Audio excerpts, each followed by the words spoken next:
Francesco and I to be here. I didn't know you knew when I used to play hockey, AC/DC, that was our warm-up tune, Thunderstruck. It's amazing. You guys know everything. You know everything. Yeah. Sort of dates us, doesn't it, Rob? But hey, that was big for you. Look, I'm thrilled to be here and just to spend a few moments with this amazing company, who you are, what you represent, as you just said, the diversity of Canada, but also the future of Canada. I just want to say a couple of words about the situation we're in with the trading situation with the trade war, so to speak, with the United States and what it means. And it just goes back to what was just said, the opportunity that's created by tough times. I know the story, but it's great to be here about how you repurposed this factory, these people, when we were all hit with COVID, and how you served the world, and it's a remarkable story.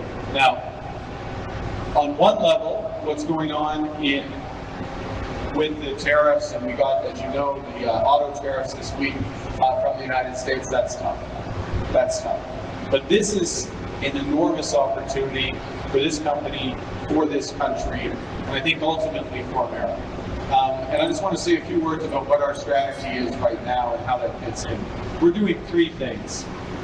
We're going to fight, we're going to protect, and we're going to build. And all of them are important now. So that fight, the fight started with getting respect from the United States. Canada's a sovereign country. It doesn't matter who's in this role. There's only one title for the person who's in the role, my predecessor, myself. Whoever comes after me is Prime Minister. It's not the thing that begins with G, but it's that we're a sovereign country. Now, we have that respect for the President. That's the first step. But the core of fighting at the moment is matching in an intelligent way. Can't be quite intelligent in some of the software that you guys are producing, but in an intelligent way against the tariffs that are being put in place. And so what we're doing is to have a maximum impact on the U.S. So it gets their attention, it makes them think, it makes them react, but the minimum impact on us here in Canada. So for example, for the auto sector, which you're leaders in, we're not putting tariffs on auto parts.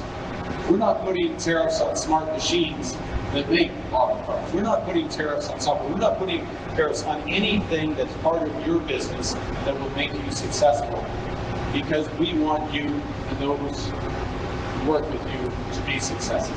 We are putting tariffs on American vehicles that come into Canada and have an unfair advantage in Canada competing with us. But even there, we're giving those American companies an incentive to produce in Canada, to produce in Mexico, so they can get reduced. So we're fighting in a way that makes the Americans think and protects our businesses. Now, the second thing we're doing is to protect our workers and protect our companies for the period of time it takes for the American government, the president ultimately, to realize what an amazing industry that you are leaders in. The North American auto sector as a whole is one sector.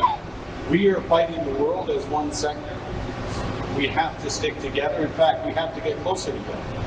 And ultimately, that's the deal we will get.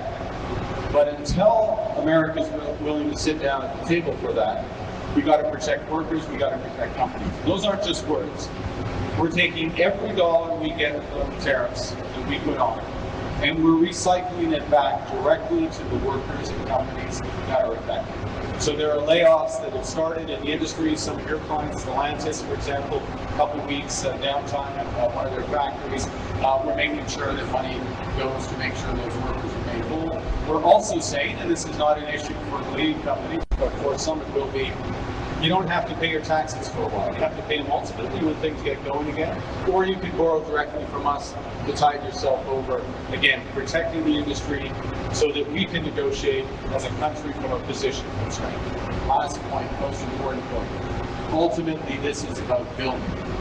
It's about building our country. It's about building this industry. It's about building homes. It's about building new trade corridors. It's about making us more efficient. And we are going to focus 100% on that. We're going to get a lot of government out of the way in order to do that. Any dollar we put in place is going to catalyze the industry. So we announced last week worry, I'm winding up. I'm not going to go on longer than Thunderstruck. But last week we announced $2 billion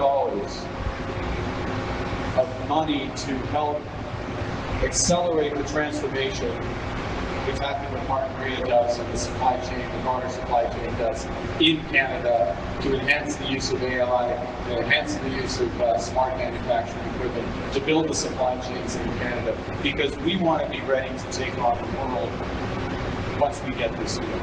So we're fighting, we're protecting, we're putting ourselves in place to build, and we're going to move forward. And it's going to be, it's going to be a rocky few months, because it's going to take a while for Americans to come to a realization that they can change parts of the trading system, but they're going to need to double down.